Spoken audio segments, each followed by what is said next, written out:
You ever meet someone and within 5 minutes you just don't like them and you can't even explain why? They didn't do anything wrong. They were polite, they smiled, but something about them just rubbed you the wrong way. Now flip that around. What if you're that person? What if you're the one giving people that feeling? Here's the thing. It's rarely about being a bad person. It's psychology. And once you get it, everything clicks. So what's going on? First, psychological projection. This one's a lifesaver to understand. Psychologists have known for decades that people project their own insecurities onto others. When someone doesn't like you for no clear reason, there's a good chance you're reminding them of something unresolved in themselves. Someone thinks you're arrogant? They're probably insecure about their own confidence. Someone finds you fake? They're wrestling with their own authenticity. You're not the problem. You're the mirror. And people hate looking in mirrors when they don't like what they see. Maybe you remind them of an ex. Maybe your voice sounds like someone who hurt them. Maybe your energy triggers something they haven't dealt with yet. The way people feel about you has way more to do with their entire emotional history than anything you actually did.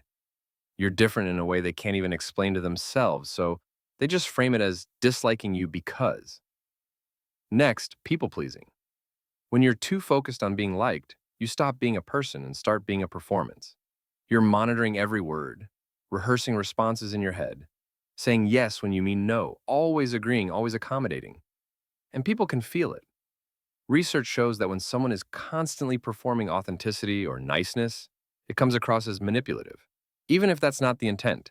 It's like that friend who took 47 takes to get the perfect candid photo. Sure, it looks natural, but everyone knows it's staged. When you're so busy, managing how you're perceived, people sense the effort.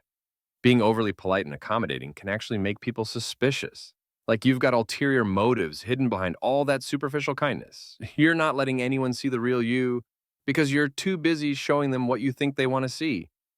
And that makes people uncomfortable. They can't connect with a script. Then there's poor social calibration. Some people don't pick up on social cues, and it makes everyone around them uncomfortable. You're standing too close. You're sharing way too much personal information on a first meeting. You're texting someone 47 times when they haven't responded. You're not reading the room. Research shows that people with poor social calibration often don't realize they're violating unspoken social rules until it's too late. Maybe you interrupt constantly. Maybe you dominate every conversation. Maybe you overstay your welcome. These aren't character flaws. They're blind spots, but to everyone else, it just feels off. And they can't always articulate why. They just know they want distance.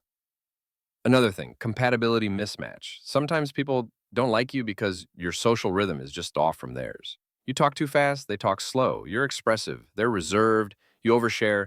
They keep things surface level. Research on social cognition shows that we're drawn to people whose communication styles and energy levels match ours. When there's a mismatch, it creates this subtle discomfort that neither person can quite name. And here's the thing, you can't force chemistry.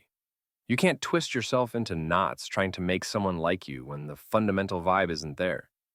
Not everyone will appreciate your humor, your communication style, your personality. People can feel when you're working too hard to win them over. It's exhausting to watch and exhausting to do. We're just not compatible with everyone, and that's okay. You focus your energy on the ones you actually click with. Here's the last one, the self-perception gap. How you see yourself and how others actually see you can be wildly different. A lot of times, the feeling that people don't like you is just your brain lying to you. If you grew up feeling not good enough, your mind will hunt for evidence everywhere. You'll misread neutral faces as judgment. You'll interpret silence as rejection. You'll assume people are annoyed when they're just distracted. Your brain becomes this conspiracy theorist, turning every interaction into proof that you're unlikable. But here's the twist. When people try desperately to be accepted, they often come across as less genuine, which creates the exact outcome they're trying to avoid. Your anxiety about being disliked makes you act in ways that push people away. Look, not everyone's going to like you, and that's fine. The right people will get you without the performance. If this made sense, drop a like and subscribe Because we've got way more psychological rabbit holes to explore.